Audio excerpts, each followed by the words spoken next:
Hello and welcome back to another episode of the M3 podcast. It's your host, Breanna Danielle. I have my friend Kristin Windsor here with me. She is a mind-body-soul mentor. We also consider her a teacher, a guide, and a self-healing expert where neuroscience meets self-fulfillment. So in this soul fulfillment, you have helping others break endless healing loops and step into the freedom of empowered joy. I love reading this on your bio because I know right now in the world of online space, you can put anything you want on your bio. However, I actually see you embodying this, practicing this, and it shows up everywhere on your page. I'm really excited to get into today's conversation. I'm so happy to have you on the show. So thank you for being here. Thank you so much. I'm so excited to be here. And yeah, it's all empowered joy. Like it's embodying the truth of who we really are, because we are empowered joy. And we forgot that. We forgot that somewhere along the way. And when we reconnect to that, healing gets to be something that's in the past, not this never ending cycle we get stuck in. So I'm really excited to dive in. Me too. I want to actually just touch on that first sentence that you have on your bio right now, because there's so many questions that I bet you people would love to have answered on what are endless healing loops and what does empowered joy look like? I love that.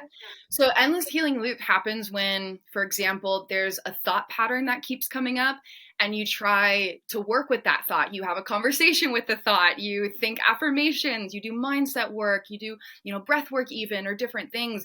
And no matter what you do, that thought reoccurs. Maybe it gets quiet for a few weeks or a few months, but it always comes back again. And it's never something that's fully in the past. It reoccurs and you're just like, I'm healing this. I'm doing it. I'm going and I'm doing it. It can happen with emotions where you have an emotion that comes up and you're like, I swear I processed this. Like, why am I so angry about this thing when I've been healing it for 5-10 years? Or with specific memories of the past where it's like, there's this trauma and I've done every trauma treatment imaginable. And for some reason, it still just feels like this dominant part of my reality. And habits, behaviors, like I've tried everything to, quit drinking, for example, and I always go back to it and I don't know why and I don't know what to do about it. And it's easy to get stuck in the healing loops if you're focused on the surface symptoms or you're focused on the past memories. And so the best healing route does not work with the surface symptoms, but uses them as a catalyst to understand the wiring of your brain and your body.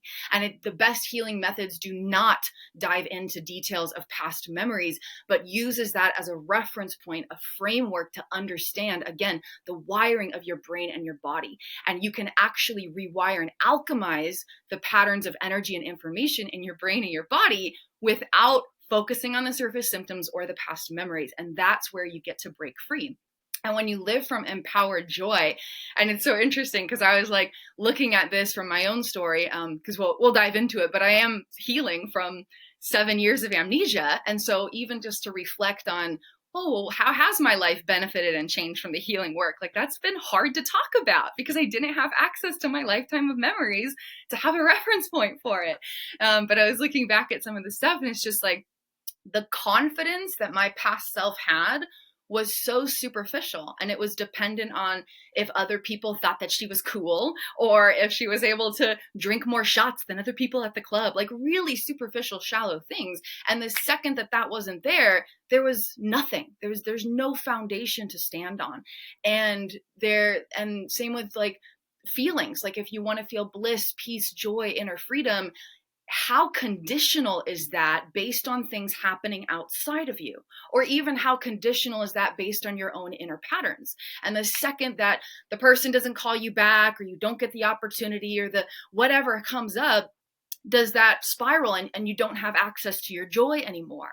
And so living from empowered joy is an embodiment practice where it's so solidified at the core of your being that it's unshakable. Nothing can touch it. And you don't need anyone or anything outside of you to feel the truth of who you are in that empowered joy. Ooh, that was so good. I want to actually ask you about this. So is the surface level symptoms, because I can be somebody who sees surface level symptoms. I'm a health coach. I'm aware of them.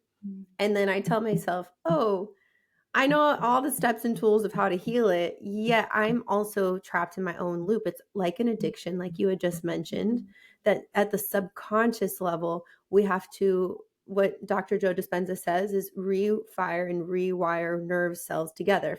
Nerves that fire together, wire together, they're in the hard drive, right? And they become the software. So I'm curious, how do you rewire and alchemize for yourself and also as a practice? Yeah, I love that question. So part of it is unveiling your deepest inner needs. And so the thoughts and the behaviors and the emotions and the memories, they're not just about the experience, but they're actually trying to navigate your deepest inner needs. And so if a thought comes up, it's not what the thought is thinking about the experience, or if a habit comes up, it's not about how your body's trying to move. It's how is the inner wiring trying to navigate my deepest inner needs? And if there's a need that's unmet, that's going to be at the very core of those patterns. And if you can identify the need and repeatedly fulfill it through relational experiences within yourself, that's the most effective way to rewire it. And this is because attachment development is how all of this came into being. You watch young kids with their parents, their caregivers, family members. There's a social interaction between two parties where that young child needs to be, I need to be seen. I need to be loved. I need to be valued and wanted and appreciated and celebrated. I need to be safe and held and secure and provided for and protected and sustained and stable. I need to be supported and connected. I need to have intimacy and vulnerability, and I need to feel respected. I need to have opportunity to be allowed to be me. So there's all these what I call attachment needs in my models, the trifecta treasure trove modality that I've developed from scratch. It's revolutionary. And so in this idea is we have these brain hemispheres, the triune brain, the nervous system, body memories that are navigating the majority of emotions and choices, all this wiring, and all of it, the hard drive, the software of our body mind, it all came into existence through relational experiences that either did or did not meet certain needs. And so if there's anything that we want to rewire, we can mirror, mimic, and recreate that process within self. And so the modality I use to heal myself and what I teach my clients is to have relational experiences, but that within yourself. But that means there has to be two parties. And so there needs to be distinction and connection between two aspects of self. And so it starts with the awareness of self and the experiencer of self having a relational interaction. And then you can work with the soul within your mind and the soul within your body, and your present moment self and your childhood self, and your masculine and your feminine. And so there's all this distinction and connection between these different parts. And then the awareness comes in and says, experiencer of me, I love you. I see you. I value you. I want you. I crave to be in your presence. I long to feel the delicious ecstasy of just getting to know you. And when you can have a relationship like that inside of yourself, it creates quantum self-healing, very similar to Joe Dispenza's work, actually, where you have that mind-heart coherence, and it quantumly heals everything. It heals the past where those needs were not met. It heals the present and the root cause of symptoms, and it transforms your future, because your future will be navigated by the patterns existing within you. Wow. I'm mind blown right now. And I literally got goosebumps while you were speaking. I want to touch on your experience because you touched on it very lightly earlier, saying I had 7 years of amnesia. And I'm like, girl, you lost your memory for 7 years. And I'm over here, granddaughter to somebody who has dementia and Alzheimer's, and I see it in real time. And it's very painful for that being permanent, knowing that they've had a year, a year of, I don't even know what the word is, to decline or regression, but they had this year of turmoil where they don't remember names. They don't remember specific places they've been to, vacations they went on, until they see the photos and they're like, that was me. I was wearing that bikini in Hawaii, or little things like that. And so I wonder what it was like for you to start to maybe peel back the layers of your memory and to come back and say, I've been fully recovered. Because at what point do you realize that a new memory pops up and you don't recognize yourself in a photo, or you don't recognize where you were before, or the stages of the 7 years where you're reclaiming? Do you lose memory at that time as well as gain it? Yeah, yeah, it's a really complex miracle. And one fascinating thing I'll mention is part of that time was actually lived alongside my grandmother who was living with really severe dementia. And we were age regressing together and we were going through memory loss together.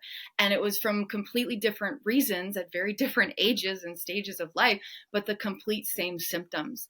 And I had the Wow. opportunity to figure out the neuroscience of my experience and then explain it to everyone around her so they could understand what she was going through better. So I deeply understand that, and it is very hard to see, and it really brings this renewed appreciation for like, holy cow, I can recognize myself in a mirror. I can remember what I did last week. Like it's something that's so easily taken for granted, and yeah, lost that for over half a decade. To get to that though, do you mind if I share the full story from like start to finish to see what Tell led to us Amnesia? all. Tell us everything, girl. Awesome. Yes. Okay, amazing. Grab your bucket of popcorn. We diving in. So it all started from a pretty young age. There was severe sexual abuse at age 4 that I did not know about until 20 years later, and that was the root cause of all the stuff that was going on. And so, from a young, as a young child, my past self, and I'm going to share most of this in the third person. That's a method of the parts work that I use, that I embody, I live it, and I teach it, is when there's a part of you that has some pretty intense stuff and it might be hard to talk about. And talking about it might cause your body to go back and relive some of the sensations or have a state of nervous system dysregulation. That's what happens for me is I don't relive any of the sensations, but I can feel my nervous system getting a little nervous. And so by talking about it in the third person, there's just a little bit more distance where you can be the observer in a more objective space and guide that process. So I'm going to share in the third person, and that's a tip that I invite anybody to try. If there's something that you've gone through or something that you're experiencing, instead of saying that was me, that was my memory, that's something I went through, where your body's like, oh, there's no separation between me here now and that really intense thing that I went through, try describing it in the third person. She went through this. And how can you right here, right now, be there for her? And that's another way to practice that relational experience. So she, my past self, started struggling from a young age. At age 9, 10, 11, there was insomnia, anxiety, night terrors, all this stuff coming up, but no language to describe it and no reference point to understand why it's happening. And then it got worse and worse and worse. And by age 14, there were dissociative blackouts, hallucinations, psychosis, like all this really gnarly stuff. And again, no framework to understand what was going on, what to do about it. And so that led to unhealthy coping stuff, substance abuse, self-harm, suicide attempts, all the intense things. And then there was 10, 15, 20 years of other traumas that compounded with it. And in that time, was in mental health care treatments and trauma treatments for 10 years, saw over 100 doctors. And in that time, used everything under the sun known in the traditional system, DBT, CBT, EMDR, IFS, different psych meds, was prescribed over just a 3-year period, 3 years out of that 10, was prescribed over 100 different combinations of over 4D medications. And at one point was prescribed 16 pills a day. And it was not doing anything to help. It was destroying this precious, sacred, divine body, because Wow. doctors just don't know. And they're trying to address the surface symptoms and address the past memories. And we don't do that when we really want to heal. That's my big takeaway here. If you're using a healing method that's just focused on the surface symptoms or the past memories, get out. There's a better way. There's a better way. Yes. And Yes. so yeah, my past self was in these trauma treatments and nothing was helping, tried everything. And during that time, there was all these other traumas, multiple sexual assaults, physical assaults, lost everything in a dramatic apartment fire, was in the sex industry for a while, had really, really horrific relationships, abandonment, betrayal, abuse, like all kinds, like everything you can imagine. And on top of it, there was psychiatric abuse. And so in the medical system of going and trusting these doctors, not only was it not working, but there was abuse that was going on within that. And so 2017, at that point, had been struggling, for 10 plus years. And the complex trauma got so severe that my brain lost the ability to form new memories. It's called anterograde amnesia. And so at that point could remember things from the past, but it was all trauma. Like, yay, I get to remember my life of trauma, but couldn't form any new memories. And that's when it was like, okay, I need to do something. Like, I've tried the suicide attempts and apparently I'm not allowed to exit this life. So I have to do something because I can't keep living this way. And so my past self was wandering through a library and stumbled upon, actively looking for any answers, but happened to come across a book that was about healing the fragmented selves of trauma survivors by Janina Fisher. Highly recommend for those in any kind of trauma recovery. And within just a few minutes of opening the book and browsing the pages was like, neuroscience, nervous system, left right brain hemispheres, attachment development, like trauma parts. Like, nobody's talked about this. 100 doctors. Nobody talked about the nervous system. Nobody talked about your brain hemisphere balance. Nobody talked about cranial nerves. Nobody talks about your unconscious body memories that you can't access from your mind. Like, nobody had talked about it. It was like, there's an actual reason that this is happening. Like, there's a reason that these struggles are occurring. And because I can know what the reason is, there has to be a way to heal it. Because so far it was, well, I don't know what's happening. Try this pill. Let's talk about your trauma. So, nothing was addressing it. And so my past self quit her psych meds cold turkey, went through weeks of horrific withdrawals, quit her therapies, was like, hey, bye, not wasting my time anymore. And was like, I'm going to do this. I'm going to heal myself. And it was just a few months before that my past self had actually been diagnosed with dissociative identity disorder, which was previously known as multiple personalities. It is the most complex, misunderstood condition from complex trauma. And so, no answers, nobody saying, hey, yeah, that you can heal this. Like, nobody modeling the potential of like, you're going to make it to full 100% recovery. Like, that wasn't even a possibility. That wasn't even a possibility at the time. And so, long story short, started this self-healing journey, taught myself neuroscience, which is a whole interesting thing because my brain couldn't form new memories, but I was able to find a way to teach my body patterns of energy and information, even though my mind had no personal memory of the experience of it. And was able to piece together what was happening to create new healing methods. And so from 2018 to 2020 was the time when I self-healed all of it. I didn't work with anyone or anything outside of me. And it was showing up for my healing 24/7 while running a coaching business and helping other people heal through everything I was learning and sharing the work from my case study, over 20,000 hours in my independent case study to create these new healing methods. And so in all of that, the things that were healed was complex PTSD, aphasia, which was loss of language centers. My past self kept losing the ability to speak because the language centers in your left brain were not there. They'd just been shot from all the trauma.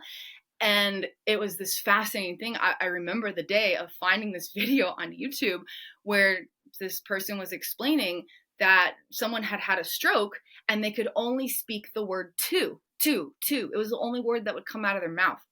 And if they tried to sing, they could communicate, but they couldn't talk. And those are the exact symptoms that my past self was struggling with in 2018. And she was like, this is a real thing. There's like a brain reason, like mind blown. So kept losing the ability to speak, could only speak in song or say the word two. I still remember the phrase it was two to go things, two go things, two to go things, two to go things. That was the only phrase that would come out for a very long time. And then split brain hemispheres, where my past self could only access half of her brain and her body at a time. There were times when the body would just be like half of it would just be dragging around like a stroke patient. She'd smile and only the muscles on half of her face would go. Really intense split brain hemispheres. Cerebral hypoxia, chronic oxygen deprivation, because the nervous system dysregulation was so bad. Found that out. She's like, oh, all the symptoms line up with cerebral hypoxia. So what happens if I just get oxygen treatment? So got an oxygen machine and boom, she was like, I have sanity again. And so I was on oxygen tubes every hour of every day for 2 years. fibromyalgia, full body chronic pain, like the most horrendous pain you could possibly imagine, all the symptoms of fibromyalgia, vasovagal syncope, which is when you're fainting randomly, just spontaneously collapsing on the ground. One of the memories I retrieved from that time is just walking through the laundry room from like the kitchen to the backyard, and the vasovagal syncope came combined with the oxygen deprivation, fell to the floor and couldn't move a muscle, couldn't speak, couldn't move anything.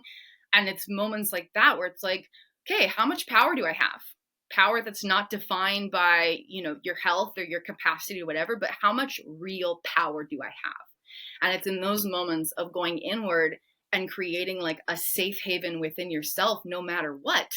And got to a point where it's like, okay, this is happening. I'm here now. I'm fully surrendered to the experience. I love myself enough to be present even when it sucks, and would just ride the wave, and eventually would slowly come back and just stand up and move about my day because it was a normal thing for years. I don't know how to pronounce this one. I have my little list here of all the things, so I don't forget them. Prosopagnosia. It's where you can't recognize familiar faces. And so even when around family members, for example, there was no capacity to be like, that's my mom, that's my dad, that's my brother. Like, it wasn't there. And everyone and everything was a stranger. I could not recognize myself in a mirror for 5 years. 5 years of looking in a mirror and being like, don't know who that is. Full body terror and panic attacks. That's cool. Dysregulation in brainwaves and nervous system, sensory processing disorder, couldn't see, couldn't hear, couldn't smell, couldn't taste, couldn't feel touch. I remember one time there were ants crawling on my skin and it felt like 1,000 bee stings just because the disruption was so severe. And again, it was like, how do I get to surrender to love and presence and lead myself through this? Because I wasn't working with anyone or anything outside of me. And the only opportunity to create change was from within me. A total mind-body disconnect. The mind felt like dozens to hundreds of different voices, and none of them felt like me. And there was no connection to the body. The body was reliving past trauma and couldn't feel the present moment. The mind was thousands of fragmented thoughts. None of them were me, and there was no connection. Tachycardia, bradycardia, just heart rate was just all sorts of messed up. Anxiety, panic attacks that would last like hours long, depression, bipolar, insomnia, eating disorders, self-harm, substance dependency, suicidality with 10 years of repeated attempts, psychosis, over 50 types of dissociation, the dissociative identity disorder where there are 20 states of self with amnesic barriers, age regression, where several of those states of self would regress to the mental, emotional, and physical capacities of a young child because of that suppressed trauma from age 4. And so from 2018 to 2020, I created this healing modality, which is what I now lead my one-on-one clients through.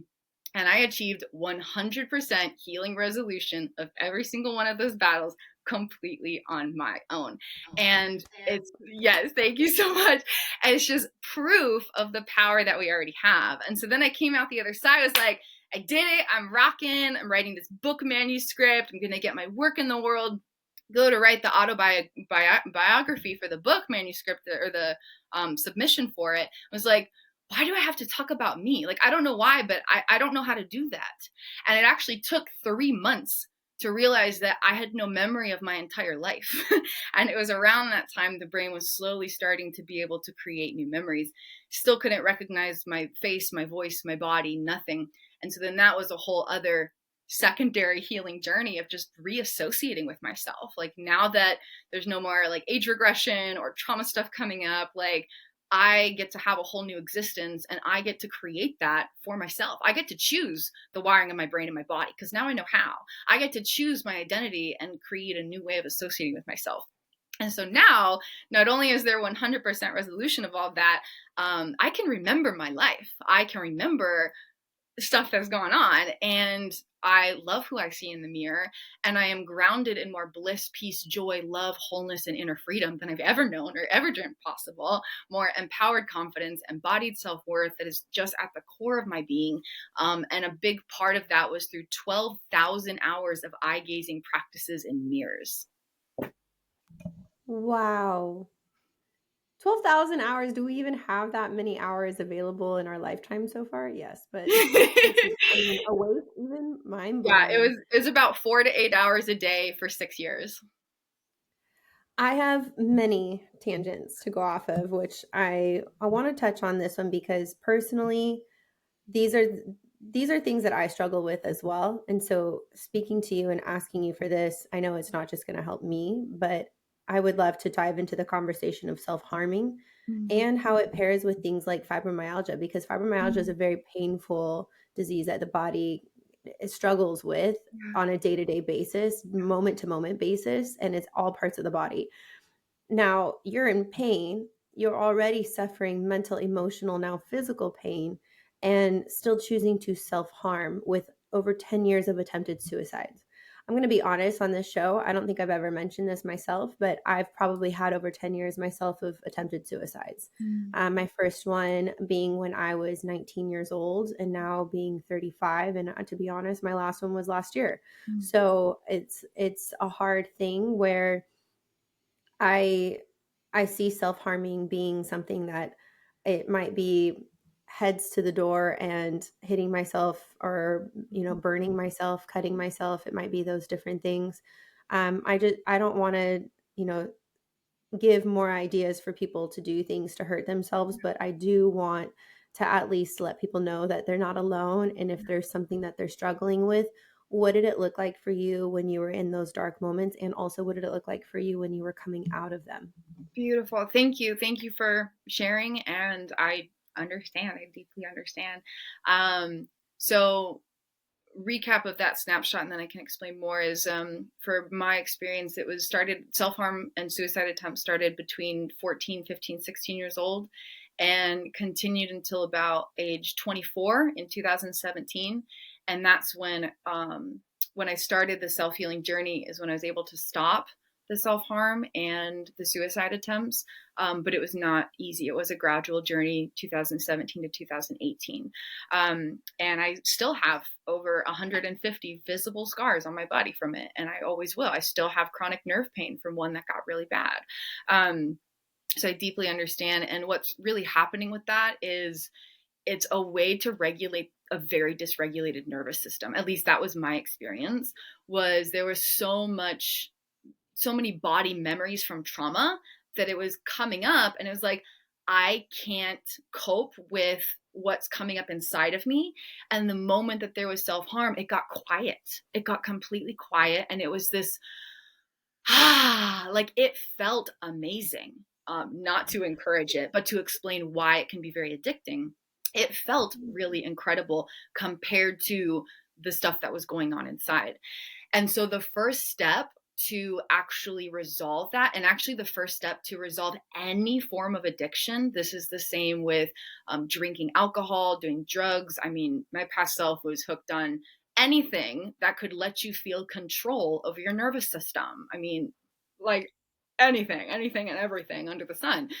Um, the very first step, and the most important step, because it is the moment where you reclaim power even before there's any noticeable change, is to be present with the actual act of what you're doing. When there is an addiction, it's coming from body memories, meaning the body is moving unconsciously. You're usually not choosing it. You're not fully grounded and regulated in a moment. You're like, yeah, that sounds like a really good choice. Like, no, like your capacity for awareness goes offline. Your nervous system's really dysregulated. Your heart rate's disrupted. Your neurochemicals are disrupted. Your body is in the survival mode. It doesn't know what's going on. And neuroscience discovered that memories do not store the past, which is why you don't need to work with memories to heal stuff. Neuroscientifically, the actual reason that memories exist is to provide navigation. And so when the body is like, oh, what do I do? What do I do? I'm trying to navigate life and I can't think and I can't feel and there's all this stuff going on. Let me go look in my library of information. Oh, there's this one thing I know for sure could help. We're going to do that because I'm trying to navigate, again, your deepest inner needs, right? Identifying those deepest inner needs is like the key to it all. I'm going to try to navigate my deepest inner needs. So let me pull out that protocol. Okay, robot body. Okay, we're going to move through this movement pattern. And then you find yourself in that process. I mean, binge eating, eating disorders, addiction, self-harm, like it's all coming from body memories that are trying to navigate from dysregulation. And so the moment that that's going on, it's not happening consciously and you don't have full presence. And so the best way to bring your power back is not to try and stop doing it. And that's a really interesting perspective, I know. Yeah, the ultimate goal is to be free from it. But the first step is to not try to stop doing it. Why? Because that would be addressing the surface symptoms. And you're not going to get anywhere by addressing the surface symptoms. Deeper within, there can't be change because you're not present with what you're doing. And so before you try to make change, the first step is how present can you be? And how compassionate can you be to the part of you that is going through this? It's a relational experience. The awareness of self is present with the experiencer of self. The awareness of self is saying, she is struggling right now. She is in a state of dysregulation. She is going into her old survival coping patterns.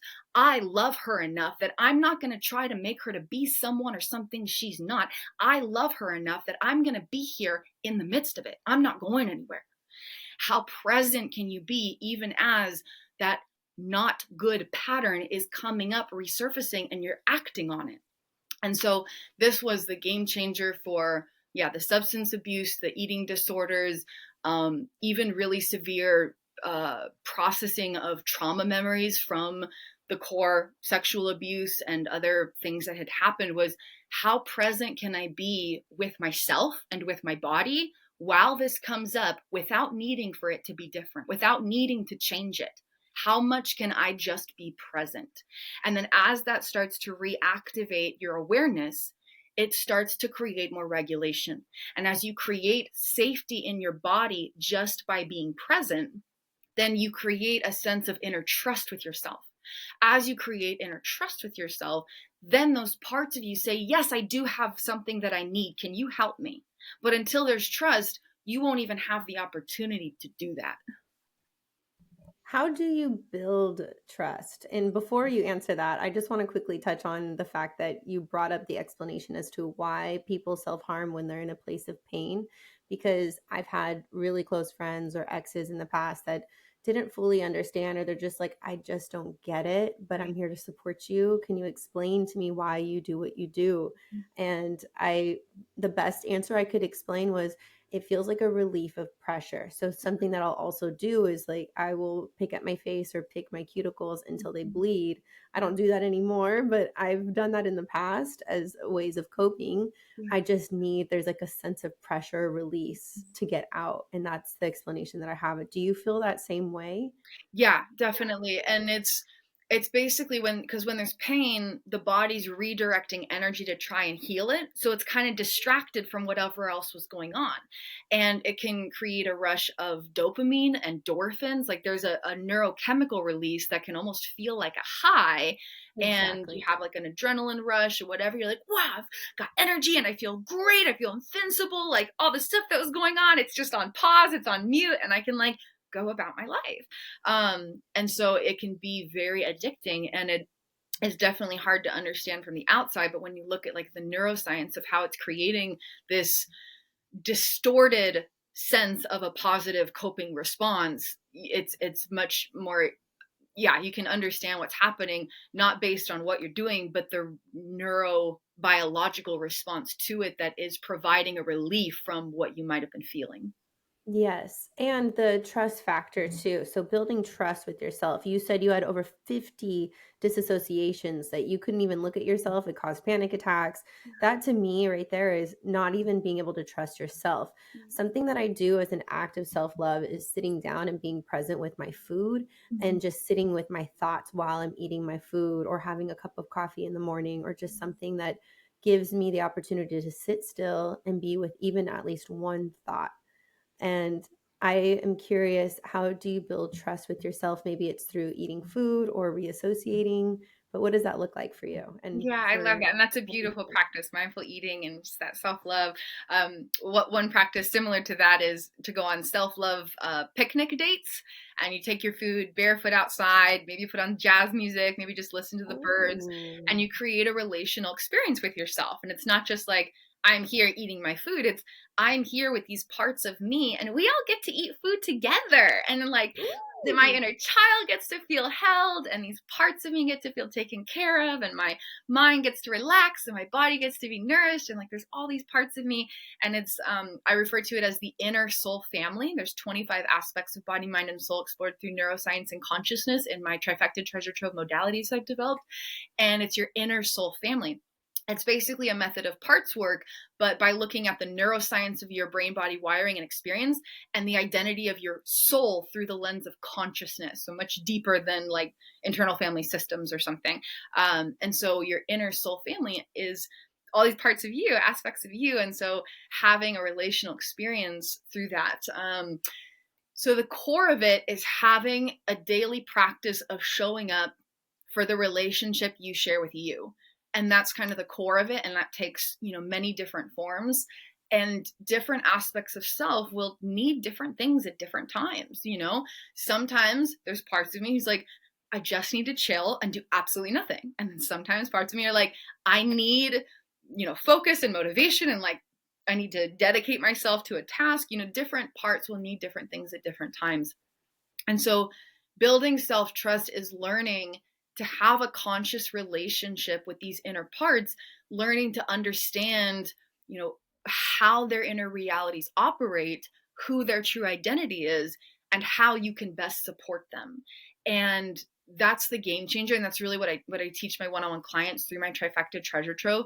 And so when you first wake up in the morning, for example, instead of just looking at your day and saying, okay, I've got this to do and I'm tired, I'm hungry or whatever, you breathe and you look in a mirror and you say, hey, I'm so grateful to be here. I'm so grateful that I get to share life with you. It's a brand new day and we get to share it together. And so instead of just looking at the experience, you're attuning with your inner experiencer. And so there's practices like that scattered throughout your everyday life. And to build trust, there has to be consistency and showing up even when it's hard, even when it's uncomfortable, right? Like it's easy to show up when you're feeling good and I'm going to go have a picnic brunch outside and the sun is shining and the sky is blue and I'm feeling good. But how deeply can you have this loving relationship with yourself when you're on the floor sobbing your guts out, which, I mean, it happens to me all the time. I hold space for that. I'm proud to hold space for that for me. But how can you have a conscious relationship with your inner self when it's hard, when it sucks, when it's painful, when it's challenging? Because those are the moments where the trust is really tested. And that's usually where people will not have that solid footing. Is I have a great relationship with myself until the self-doubt comes in, until the people-pleasing comes in, until the addictive patterns come in. And then I'm just, succumb to these patterns, and that's kind of the end of the story. And so how deeply can you build that conscious relationship with yourself in everyday life? There's so many different ways to do that, but that's just one example. Well, what does the step-by-step process look like for you when you are walking a client through a coaching experience for them from start to finish? So practicing a relational experience with yourself, the first step is to have distinction and connection between your awareness of self and your experiencer of self.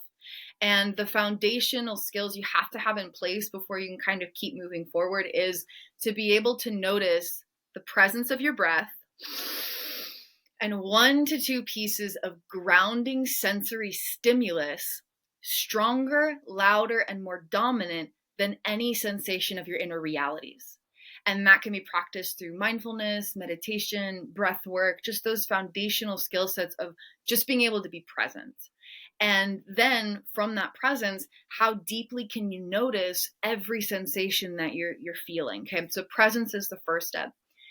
And then as the awareness of self and the experiencer of self are distinguished, right? I'm the awareness, everything else belongs to her. And so that's where you can practice parts work. You can practice through your thoughts, through written journaling, or through speaking aloud while eye gazing in a mirror.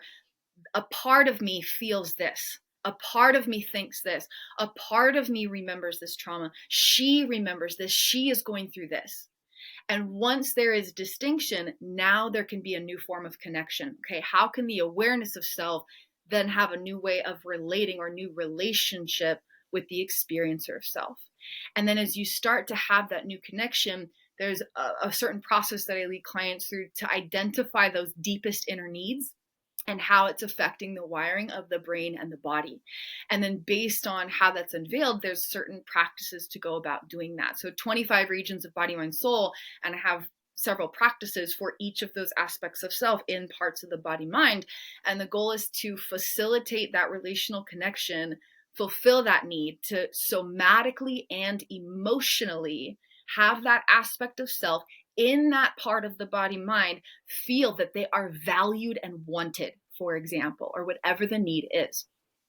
And in that moment where you emotionally and somatically felt in your body, feel that need through a relational experience between parts of self, that's when the quantum self-healing happens. And you notice all these shifts in the journey, and you notice, oh, wow, like the thoughts weren't as loud today, or I had the impulse to go do this, but I was able to take 3 deep breaths and move slower even while approaching the bad habit.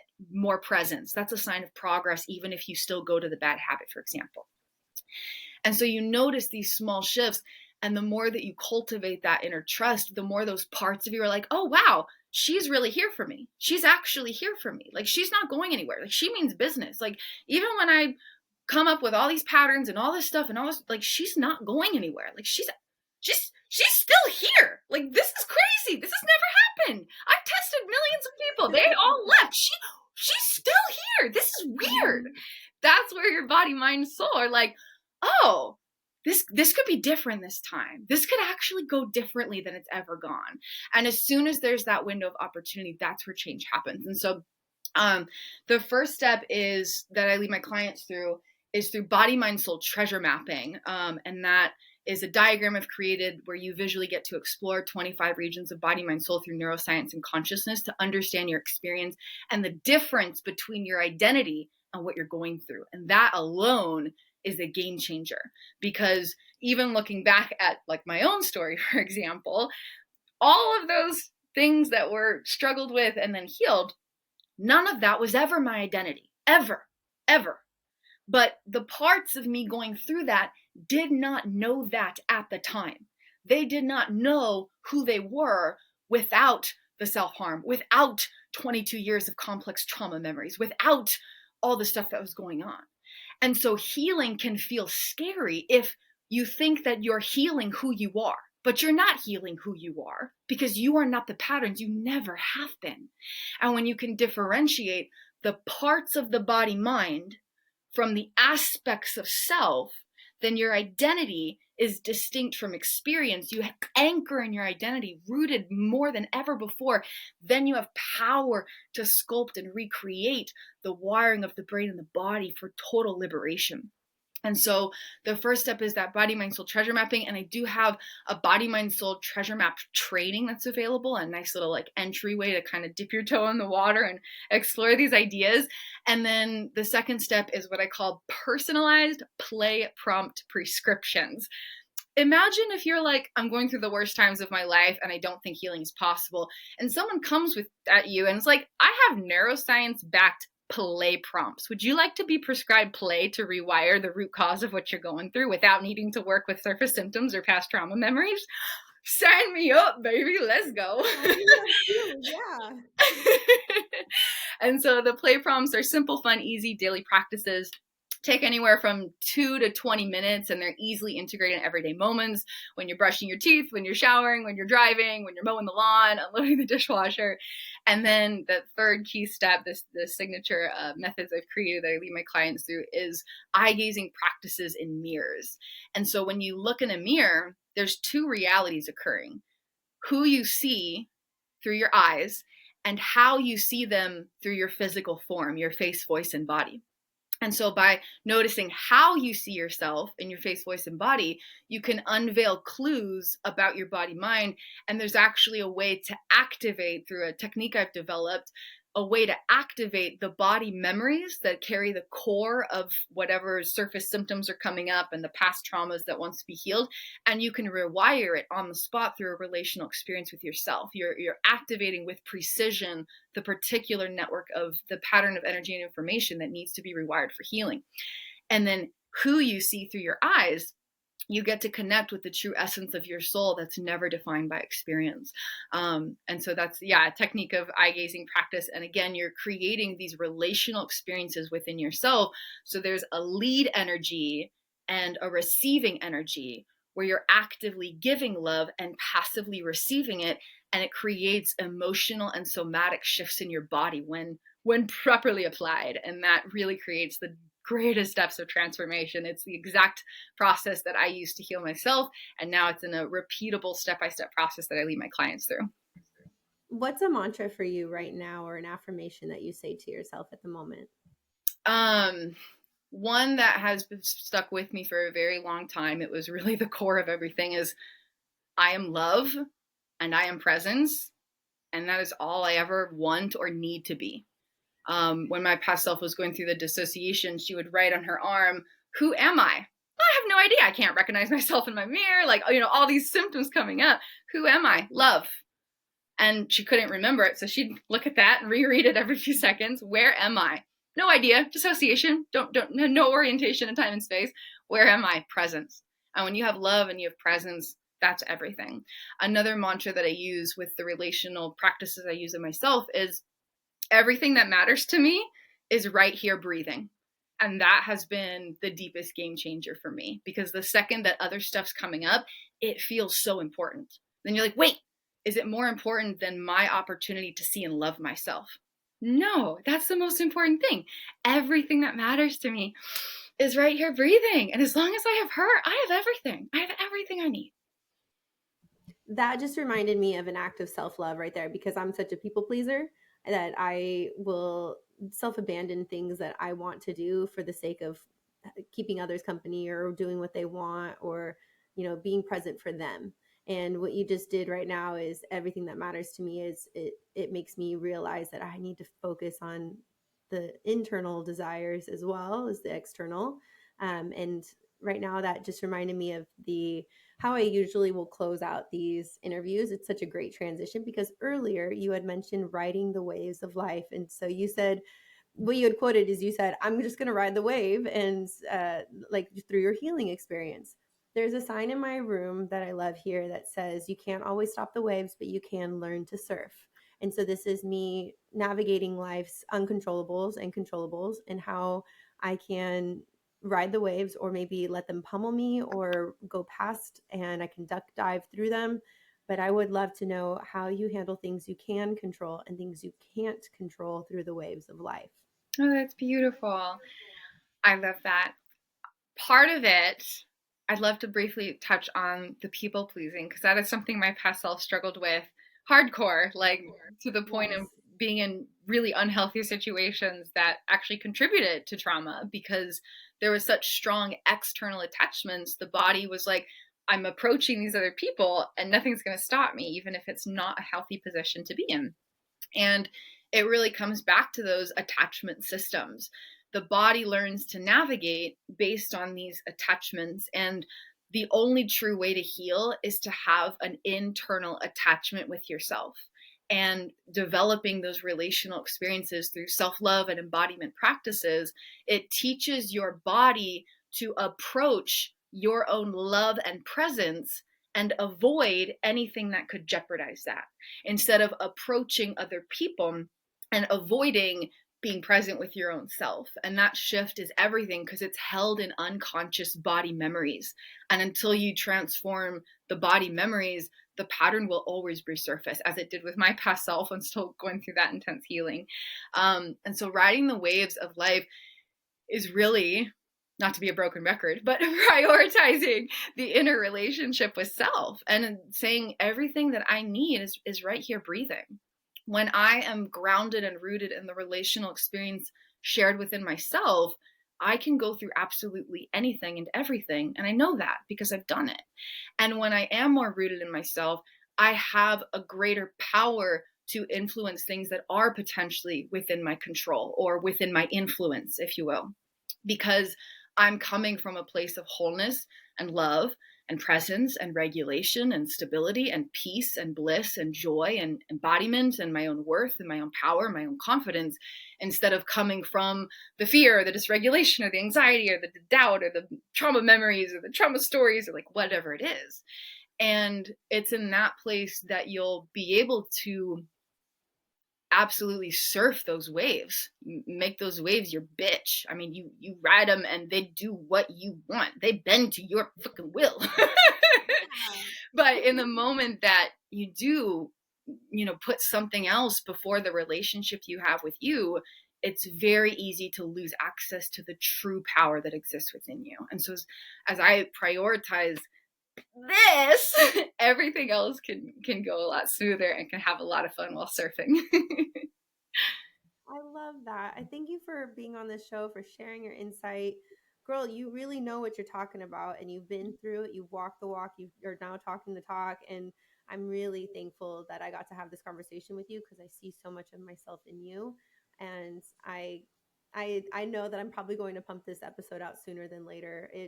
It's technically set to, we're in February right now. It's technically set to come out in April.